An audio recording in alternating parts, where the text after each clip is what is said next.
a son, and I was the one, so he bought me a pair of gloves when I was about 7, 8, and I went down to the boxing club straight away to fight in Wandsworth, you know what I mean, and I got sparring with a policeman who was a southpaw, very, very awkward, and he kept on beating me up because of awkward southpaw, you can never fuck them out, you know what I mean, but yeah, went down to the Elsfield Boxing Club and it all started from there. Went to a senior club when I got sent to a ball stool, and it was still good training down there. When I left school, just went into the ABAs. Fantastic, fantastic. And you came from a large family, Frank, 5 brothers and sisters, and I think I'm right in saying that, shall we say, your sister's friends looked after you? Yeah, he looked after me very, very well. In funny ways, they used to get in brown envelopes and give me the chains, and they wanted me to go in the bedroom with them, you know what I mean? I was a late, early developer. But yeah, they taught me 1 or 2 things, and they thought I was cute, you know? You are cute. Am I, yeah? Making me blush. Fantastic. Anytime you want to join in, it's your show tonight, ladies and gentlemen. You know Frank, obviously I'm the same as Frank. I've got 5 brothers and sisters, and in fact, ladies and gentlemen, I didn't know what it was like to sleep on my own until I got married.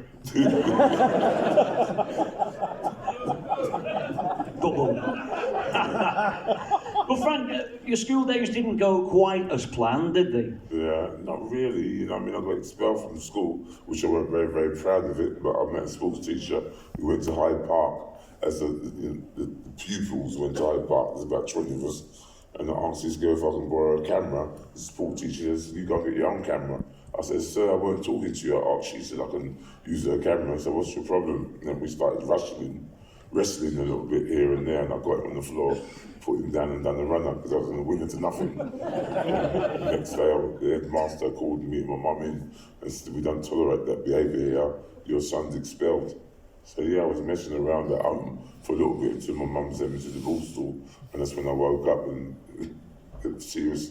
You had to be very, very serious and tough to go to the boarding school because people fought, but not with their hands, with their head and kneeing you and all different tricks like that. So yeah, I learned how to fight streetwise as well, very early.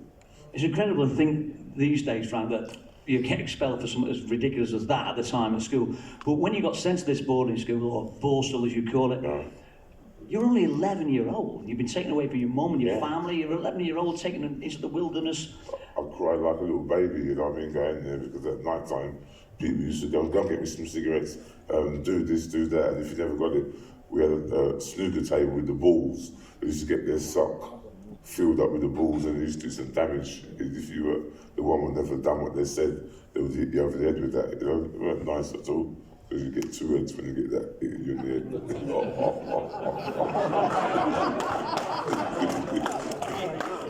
But these things maybe were meant to be because you met someone there, a guy called John Irwin. Yeah. John saw something in you that he thought, you know what, young Frank Bruno's got a chance here. Yeah, he did give me a good chance. That first me and him didn't really get on because he was a sports teacher. He was very, very cocky, wearing his shorts, and the girls loved it, you know what I mean? Him coming in with one ball going that way, another ball going that way. How short were these shorts, Frank? We became friends, and he done a routine for me to get stronger and get fitter, and yeah, he helped me quite a lot because I was dyslexic. I didn't get on well in the classroom at all, so I prefer to be out in the open with the cows and the sheep up and whatever. But yeah, I had a good innings in the ball school. I had 5 years there, and a good. You learn very, very quick. When you come out, you're a kind of a man, and you started into the amateur career at that point. Yeah. And it was your dad, wasn't it, got you involved with that? Yeah, my dad bought me a pair of boxing gloves, and he wanted me to be a boxer. Unfortunately, my dad died when I was 14, so he never got to see me fighting as a senior or anything like that. But yeah, he was a good old man. I respected him because he was good. He didn't let me get away with nothing. If I'd done something wrong, he'd give me a clap around the head. If that was to take off the belt, give me some bitch licks, as they say. And your brother Michael, who's sadly no longer with us, who used to look after you when you were younger, he actually predicted that you were going to win the world title. He wrote it on the wall of the family home, is that right? Yeah, he did. I think it's still there, to be quite honest. But when he predicted it, it was 10 years after what he said I would do it, but I got it. Only for 5 minutes, but I got it, you know.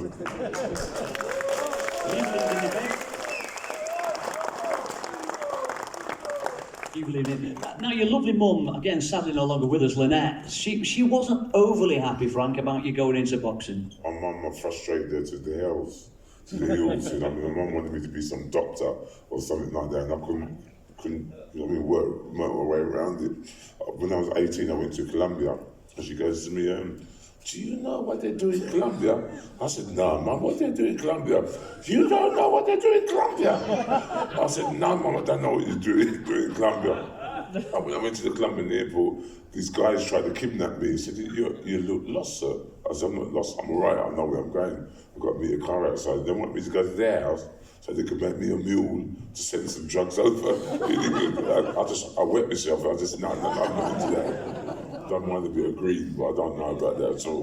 So it's and they come and found me. They took me to the party while I was getting the operation, and they put this tray around. I said, I don't know what's in the tray. I like a little bit of green though. Oh, that's like a cup of tea. This is the real thing to give me. Put it on the plate, you know? Then that's when they searched me, because they thought I was odd, because I didn't know what they had in the tray. I said, I don't want none, but they looked at me kind of so they thought I was undercover. So I had the diary, and in the diary I had the day I wanted to be world champion, and I wanted to be a boxer. That's why I didn't get out for them, because they thought I was undercover. They were going to lynch me, put me in the barbecue. Brilliant stuff, mate. Yeah. But you live to tell the tale, my friend. You live to tell the tale. Tale. So you start off, you had a cracking amateur career though, Frank. Yeah. Really, really good. Tell us a bit about that. And I had 21 fights, lost one, got my revenge on that. And yeah, I've done pretty well in the amateurs, so I knocked him out very quick. But I'm knocking him out people that I didn't get the experience that I needed to, but you know, you get it in the gym afterwards or whatever. When you go in the boxing ring, it's not like playing rugby, you got to do 90 minutes, or playing football, you got to do the whole minute. When you get in there as a boxer, you knock him out as quick as possible, the same wages. Because you weren't even earning wages at that point, my friend.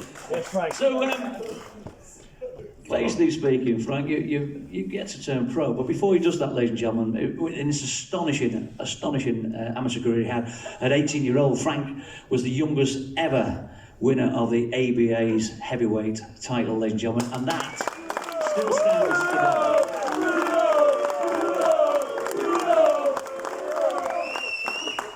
I'm proud of that. No one's ever taken that record off you. Proud of it, because when I left school, I was struggling. I went in the metal polisher, worked as a job assistant, and I wanted to do something that could make some money. Unless I robbed the van with a lot of money. Go in there, rob a bank.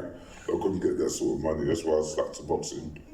With boxing, you can go in there, do what you're going to do, and come out, and the wages goes to one man. In basketball, football, football's getting a lot of money involved, but in its day it never did. But boxing was at the top of the tree for one-to-one fighting each other and come out with a big purse. So when it came round to turning professional, Frank, was that a difficult decision?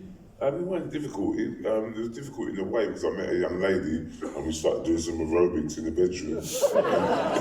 She got pregnant very, very early on, you know. And when I told my mum she's pregnant, how did she get pregnant? You know, mum, yeah. And yeah, I met a young lady and she stuck by me and whatever. And we had 3 kids, lived in a nice house. And she had a wonderful life, but when I finished with boxing, I weren't the same as what she was, and we listened to 2 radio stations. She was listening to FM, I was listening to Kiss FM, but we weren't really getting together. And at the end of the day, I just got a divorce. Powerfulest thing, I had a nervous breakdown when I got divorced, but I ended up, I was, you know, in the wrong place at the wrong time. Well, we'll get to that a little later on in the evening, because we'll have a good old chat about that, because a lot of people want to talk and know about that part of your life. But we're still at the beginning. How surprised were you, Frank, when the phone rang to say you were having your first professional fight? I was surprised because I never had the phone. We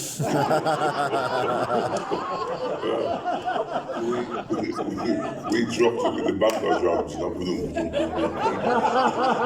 signals, you know, like fires and be like Egypt, yes, big chief.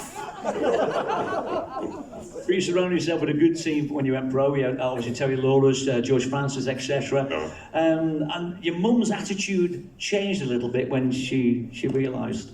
She changed quite a lot because Terry said that they can make a lot of money. Mrs. Bruno, they could do very, very well for himself. As soon as she heard that, I'm getting a new house, a new hat, a new car, a new set of shoes. Yes, take him. Take him. That's what she was like, you know, take him away. It needs to be a discipline.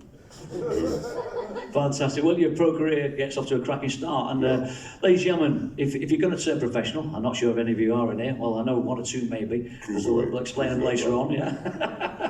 But if you're going to turn pro, do it the way Frank did it, ladies and gentlemen. His first 21 fights produced 21 wins, 21 knockouts.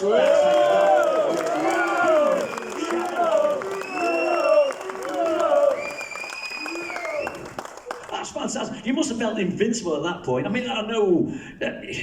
Listen, some of your fights in that first 21 were quite tough. Some were quite easy, because you were so far advanced. One particular fight you had in your first 21 was against a guy called Jumbo Cummins, a right character. So tell the lovely audience about Jumbo. He wasn't a right character. He just got let out of prison for murder. He had a bullet stuck in him. He took to Joe Frazier, had a draw against him, and he was like a gorilla, but he had muscles upon muscles, and he nearly knocked me out in the first round. That's when me and Harry got together as regards a duo we was doing. But he goes, that was a good punch you caught with Frank, wasn't it? I said, what punch was that, Harry? I was gone.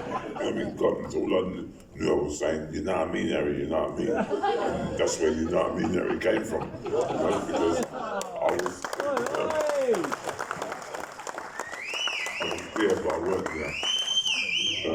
Yeah, ladies and gentlemen, Frank is obviously talking about Harry. For the younger members of the audience, he's talking about the fantastic, legendary boxing commentator, the one and only Mr. Harry Carpenter, who's sadly no longer with us. But Frank, Harry was a great friend of yours, but also a great champion of you becoming a champion. He had total faith that you would one day crack it. He was a nice guy, very, very easy guy to get on with. I had a lot of respect, a lot of love for him because, like, he was a don in his own right. You know, we've done the Royal Variety Show together in front of the Queen. We've done different bits and pieces here and there, HP advert, and we got on very, very well. He was the most funniest guy you could ever wish to meet because he was like a little, he bounced on his toes. He thought he was about 6'4", and he was cocky when he walked. You know what I mean? Like walking like Joe 90, you know, in the big Thunderbirds. But he was a good man, very nice man. And he absolutely loved you, he really did. And this was, of course, ladies and gentlemen, if you think back to that period, people of a certain age, certainly my age, it was a golden era of British boxing. We had so many world champions with Barry McGuigan, John Conti, Alan Minter. We had some great... And these are the days, ladies and gentlemen, for the younger members of the audience, when you could watch boxing on the telly for free. Do you remember them days? God, them days are gone, Frank, mate, aren't they? Nothing's called free no more. You got paid, So you got the perfect start now to your pro career. You're up, you're running. We're all starting to take notice of the Frank Bruno now. This is quite amazing. You got the public behind you and everything. Then comes your 22nd fight. This is a different story. You come across a guy called James Bone Crusher Smith. I think the clue's in the title there, Frank. Very, very clues in the title. Yeah, big old lump. When I went to America, we stayed in America for about 3 months. And we went around and we watched Bone Crusher Smith's training. We watched him his fight, and Terry and Mickey Duff were saying, yeah, he's as slow as the cows. You can't miss him. You can beat him up easily. But they're trying to convince me, my mind, what I see. You know what I mean? I said, he done like a slow course to me. You know what I mean? He's punching his opponent like a yo-yo up and down the ring. And he wants me to say, nah, he's as slow as the cows. I said, he don't like no slow to me. He's a very, very tough guy. But yeah, Bone Crusher Smith, I had to go through them sort of people to get where I had to go to, but he taught me a lesson, Bone Crusher Smith, because I got stopped in the 9th round, and he bombarded me with about 20 punches, and I went down. And sometimes in life, you win, and you get very complacent, and you don't focus on your game. And he taught me a lesson, and I had to go back to the drawing board, and I'm glad, because if I would have beaten him, I would have gone right into the Lions Den, and all I had in the Lions Den is a punch. And you know, when you're going with them guys at 15 rounds, at that time you had to have more than a punch. But I had a good innings and I had a good laugh. And I met a lot of nice people, so I got no grumble, no complaints at all. Fantastic, yeah. Something right. So none of us know what it feels like, Frank. You've won all these fights, you've won all those amateur fights, you've won 21 pro fights. Right. How did you feel and how did you react to the fact you'd lost one? And it was like, crikey, how do you build back up your confidence? How do you go about that? It's not right for someone to win something all the time. You've got to learn to understand about losing. You can't sweep mother cuddle someone all the time. It was a very, very serious game, and I had to be serious with it and be very, very clever and sensible and not get carried away with things, you know. That's why Jerry goes, "Oh, you can make a lot of money, you could do this, you could do that," but I said I would never change. I'd always be me. What you see, if you don't like it, I can't help it. I'm just me, and you've got to take me as I am. Well said, my friend. So you do just that, Frank. You dust yourself down, you're back pounding the streets, you're back pounding the bags, and it sets up a fight for the European title, heavyweight title, against a guy called Angus Eckland. Oh, now, you're big, but he was huge. Oh, God, of his poor wife, he was about 6'9", and he was about 18.5, 19 stone. And when he went on me, I could feel his weight on me, but his poor wife, she was about 4'8". And he must have murdered her, but yeah.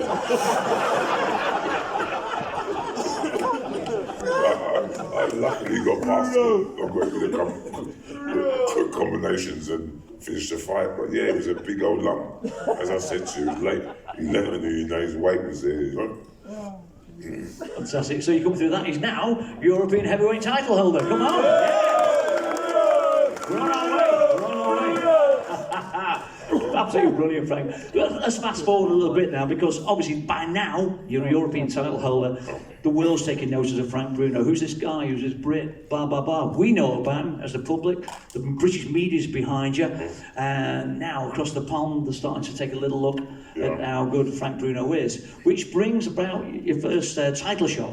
Against terrible Tim Witherspoon, who for my money, Frank, is one of the most underestimated heavyweights of all time. 40,000 people turn up at Wembley. Tell us a bit about that one. It was a tricky old fight. You know, I mean, I didn't have no delusions about Tim Witherspoon, because I see him, I know him, I studied him. He's 15 rounds. He was a ghetto kid. He came from Philadelphia, and he was rough as they come, but he was a good, solid fighter.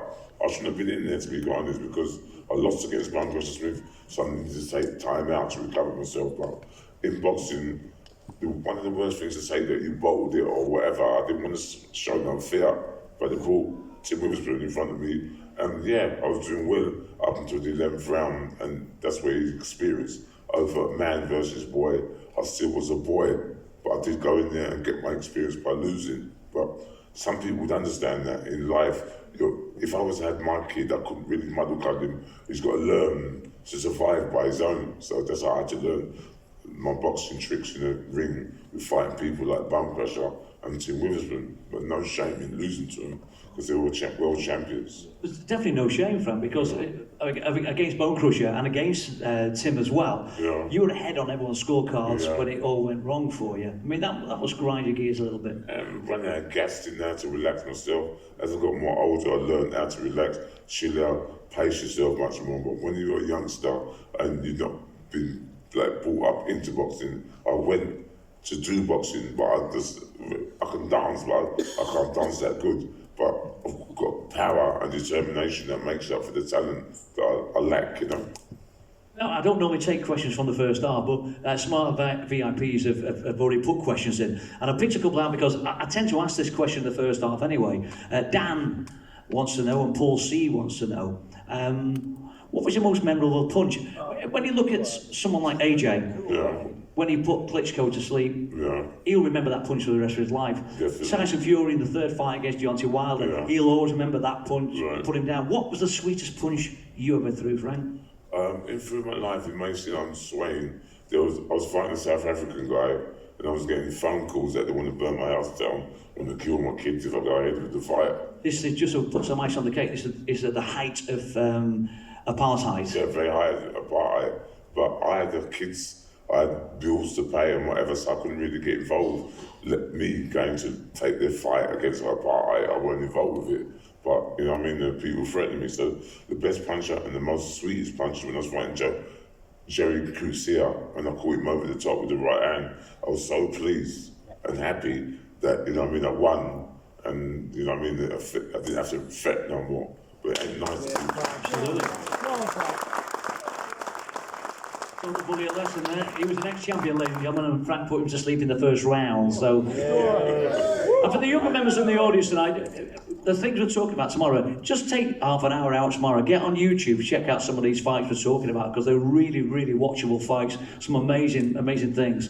So we're going to spool on a little bit more now. We're going to go to your second attempt on the title, and this is probably one of your most iconic fights, ladies and gentlemen. We'll all remember this one. People of a certain age, 1989, the Las Vegas Hilton, when this fella takes on the baddest man on the planet, the one and only Mike Tyson, ladies and gentlemen. Wow. Now, ladies and gentlemen, hands up. Who saw the fight? You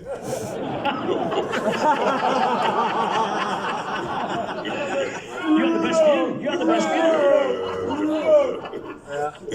Wow, I mean, this is Mike Tyson in his pomp. But you already knew Mike from his younger days because you sparred with him when they were both younger. As I said to you, I went to America and for about 4 months. We went all the way around America, sparring at the gyms, sparring whoever we could do. We went to New York, stayed at 42nd Street. I thought I was in a film, very madness going on there. So we went up to the Catskill Mountains to meet Mike Tyson. And we spent, there's a place called Gleason's.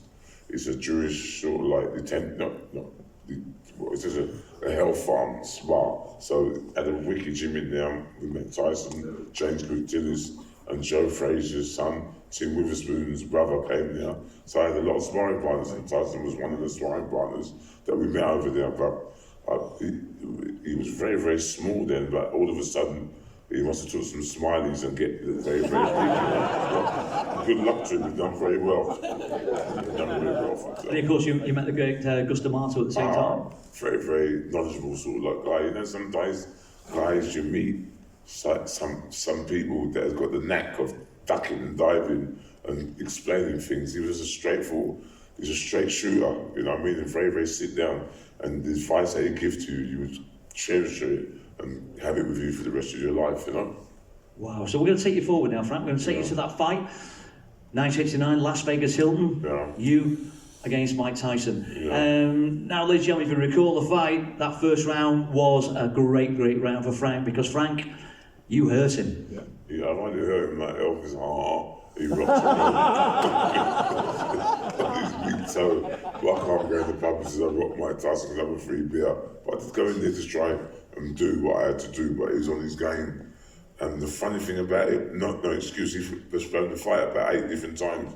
Because I think at the time he was going to have a girl called Robin Gibbons or whatever her name is. She was very, very good in the bedroom, but I think Brad Pitt, Tyson caught Brad Pitt in his marital bed, and that was Brad Pitt against his wife, and he went mad, and I think he beat Brad Pitt up, didn't he, or something like that. He beat a lot of people, to be fair. But, yeah. And he drove his car into trees and things like that at the same time. We got to know each other and we sparred with each other, that was then. And then we met, and he beat me, so no excuses, I can't really sit here and mug myself off. Like you say, the fight was set up for over here, wasn't it? Yeah. In London. Yeah. And Donald Trump, Mickey Duff got together and gave Donald Trump, Don King were very, very friendly. They got together, give Mickey Duff a briefcase of money, and the fight got postponed and moved to Vegas. If you remember at the time, he had a wife called Robin Gibbons. Robin Gibbons, as I said to you before, must have been wicked in the bedroom. Because if she said jump, he would jump. She said stand on one foot, he was standing on one foot. Amazing what a little bit of love can do. And the puddy cat. You know what I mean? That puddy cat must have been sweet.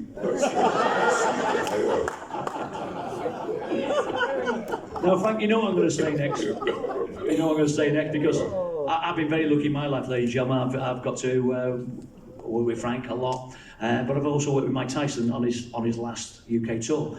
And I asked the question about that particular fight and that particular punch. And live on stage, Mike Tyson said every night that at that point in his career, no one had hit him as hard as Frank did in that first round, ladies and gentlemen.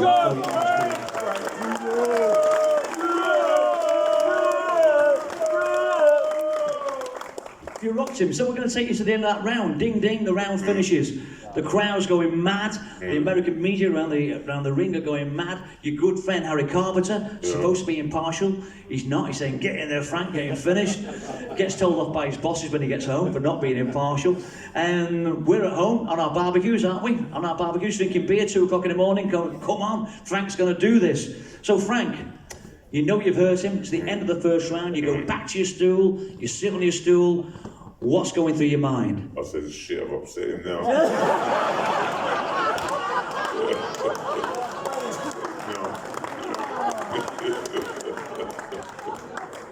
him. I was in the other corner, so Terry goes, yes, you've hurt him. Try and follow up, try and pressure him a little bit, but Tyson's a sort of like guy, when you've hurt him, he's a very, very dangerous, like sometimes if you get a cat, and you got to kick it, not kick a cat. Oh, you don't play for West Ham? He fights back, you know. But yeah, I can't sit and didn't mug myself off. I went in there trying my best, and the best weren't good enough. So I had to hold my hands up. He was better than me. What made him so good? Is it because he was so short? Very, very short, but very, very short, but very, very powerful and very, very awkward to fight. The way he bobs and weaves and the power that he's got in both hands and his work rate is a very, very outstanding. If you see some of his fights, they're very entertaining watching. So again, mate, it's back to the drawing board. You've had 2 attempts at the title. They haven't gone your way. Yeah. You've given it a right good go at it. Right. You get back on the horse. You start knocking down opponents again. And ladies and gentlemen, Frank had 45 professional fights. He won 40, 38 by knockout. That is a record.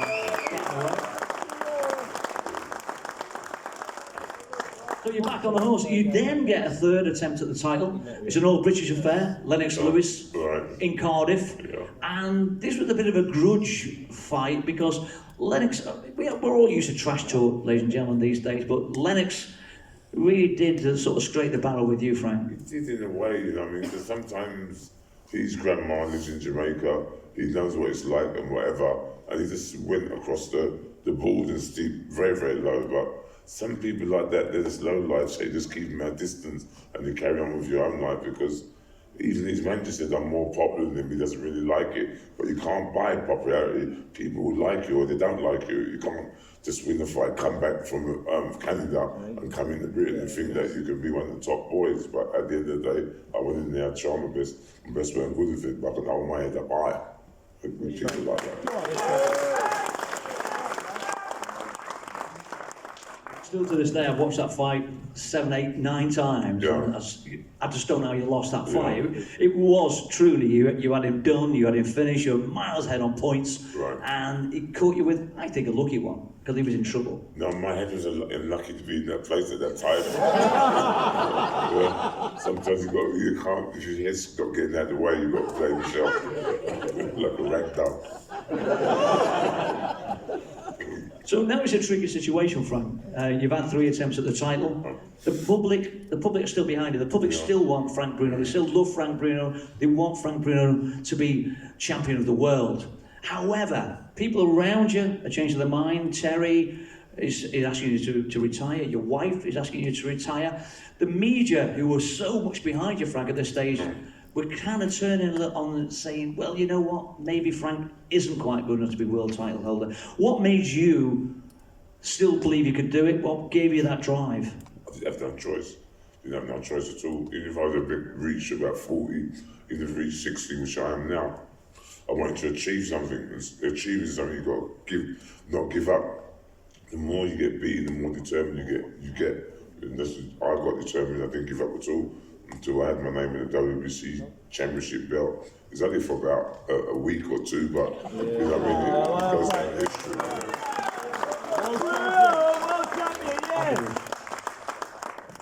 So we've done the defeat, should we get to the good stuff? No problem. We're going to spoon it on, ladies and gentlemen. September 1995. It's Wembley Stadium again, 40,000 people crammed in for you. And you're taking on the Atomic Bull, Oliver McCall. Now, Oliver had done something you didn't do and surprised everyone by beating Lennox Lewis. Yeah, I was very, very surprised when they beat Lennox Lewis. It gave me an opportunity of having my last chance saloon fight. And I met Oliver McCall because he came over to England to spar with me. And we sparred for 2 weeks. He caught me with his favourite punch, punching, but put his thumb in your eye. And he attached my retina in my eye. So I had to lay off for boxing for about a couple of years. This was early on in your career, wasn't it? Yeah, when Oliver McCall came. But all of a sudden, I'm fighting Oliver McCall, and we know each other. I know him, he knows me, and he must have thought he was going to have an easy night. But I was on desperate terms of getting myself together because you keep on telling people that you'd get to the top of the hill, nearly to the top of the hill, get kicked down again. So I didn't have nowhere to go, no excuses. So I went into the training camp for about 5 months, no putty cap, early nights, plenty of walking, good food, and I got myself ready like I was in a war that I couldn't come out unless I won. Yeah, those are days, ladies and gentlemen, of course, when you could lead with your thumb, and that's basically what happened when you were sparring. Larry Holmes taught when he used to spar with Larry, didn't he? Right. And he taught him, lead with the thumb, and he detached your retina all those years ago. So now we're here, we're in the Wembley Stadium. Yeah. None of us have been in this position, Frank. You're in the tunnel of Wembley. You're looking at all these people there. What's going through your mind? Is it your last chance saloon? Are you worried? Are you confident? What goes through a boxer's mind at that stage? Go through your mind. What went through my mind was flashing through all the losses that I've lost against, like Tim Wilson, Lennox Lewis, etc., etc. And I was so hungry, I didn't give a shit about, you know what I mean? I was such in the tunnel. And I didn't mean to be rude by swearing about whatever, but I was so psyched up that I was hungry, I was starving, and this is my last chance. And just went in there. I had to box him because he wasn't a guy that you could knock over too easily, and eventually won the championship. Yes. Yeah, absolutely. He was a bit of a loony tune, though, wasn't he? Was McCall? I mean, he used to come into the ring crying his eyes out like he'd done against Lennox Lewis. Very, very, very confused. Very, very tough guy. If 6 policemen can't hold him down, you know what I mean? What chance do they have? They don't nickname him the Atomic Bull for nothing. You don't get them titles out of Tesco or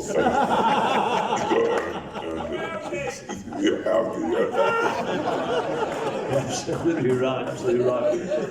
And also very telling that at the end of the fight that he didn't take a drugs test, ladies and gentlemen, Oliver McCall. He was whisked out of the building by Dom King and whisked straight to the airport. I've known people that box in gym, I know people that go to weight training gym, I know people that put on their muscles or whatever, but I've never been in the ring with a more stronger guy, whatever tablets he was taking, because I knew that this can't be real. That's why it really worried me for a little bit, because all he'd done was just kept coming forward. And before the fight, he started crying, coming into the ring like a bad boy. But I was desperate. I didn't give a shit what bad boy he was. I wanted to get that title. Of course, first round, he does it again. He leaves with his thumb, detach your retina again. But you ain't got no time to worry about your eye, because sometimes when you're a boxer, you have that mentality. If that eye's cut, you've got your other eye, you can go in there and do what you got to do. That's what I've done. It was flickering, but I didn't give a shit. It was flickering what I wanted to do, and knew that's what I was training for, because I knew that I couldn't knock him out because no one else had knocked him out before. So, you know what I mean? He was fighting some big punches, but done what I had to do, and it's my most sweetest thing. And knew. Yeah, that's what you need to hear. And knew. Not Scottish, and knew. So, Basically, ladies and gentlemen, in the fight of his life, this is Frank's last tilt at the title. You're fighting for 12 rounds against this fella, strong as an ox, maybe on a few dodgy little tablets as well. World title holder himself, and you're fighting him for 12 rounds, ladies and gentlemen, with one eye. Yeah. Wow, how amazing is that? You've got one foot in there, you've got one arm, so you've got whatever you got, you just got to be grateful with it. The other eye was working, so I used that, you know what I mean? The bionic eye, the free eye. Obviously, in the middle of the fight, Frank, obviously you fought beautifully that night, you fought absolutely beautifully. Was there any part of that fight when you thought to yourself, you know what, I think I've done it? Fights like that, you've got to really go to the record and really, when you're dealing with Don King could, the referee send him up a nice blonde girl, a dark-haired girl or whatever to the referee's room and treat the referee, and the next day he'd be winking with the judges, you know what I mean? The Freemason wink, you know? Like that. You got everybody sewn up down, you know what I mean? Give the brown envelope there, but it would have been a riot if Dunn would have got Oliver McCall because they won that fight, because I think I run nearly every round and boxed his ears off, but it was a tough old round because he never let that chest, he never let off too easily on me, he worked me to the hill. Absolutely. Right. So, ladies and gentlemen, 12 rounds later, we did hear the new world champion. That, ladies and gentlemen, is the night our Frank managed to get himself his hands on this little beauty. Ladies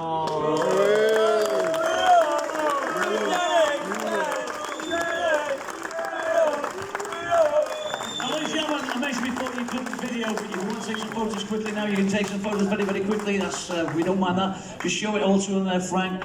Yeah, this is obviously a replica. The real one's on his wall at home, I'll be honest with you. Well, we hope so, don't we?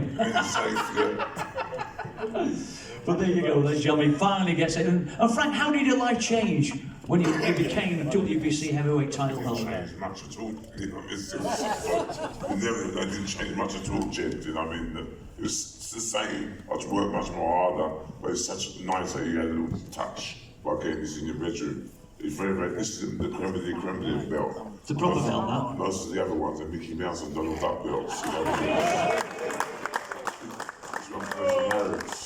It's the lineal belt, what we call the lineal belt. The man who beat the man who beat the man who beat the man. Yes. And you beat the man. Oh, yes. So, ladies and gentlemen, he's now WBC heavyweight title holder.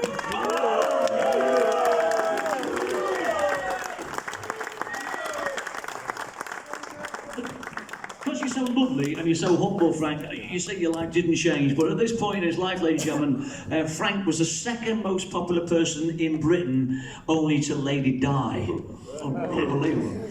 I mean, you were a celebrity, Frank. Everyone loved you, everyone wanted you to do things for them. It was great. Yeah, celebrity, but I'm a celebrity, but I'm a human being. I would like to treat people as I would like them to treat me. So I don't class myself as a ducker and diver. You know, everybody here that I met today and some that I haven't met, everybody ducks and dives. Christmas is coming, it's a very, very tough time considering all the 2 years that we had suffering from the virus and that. But yeah, I'm just a ducker and diver, Jed. Same like yourself, you're a workaholic and you give value for money and you're one of the talented guys I've ever worked with. You know what I mean? And I mean, I get paid.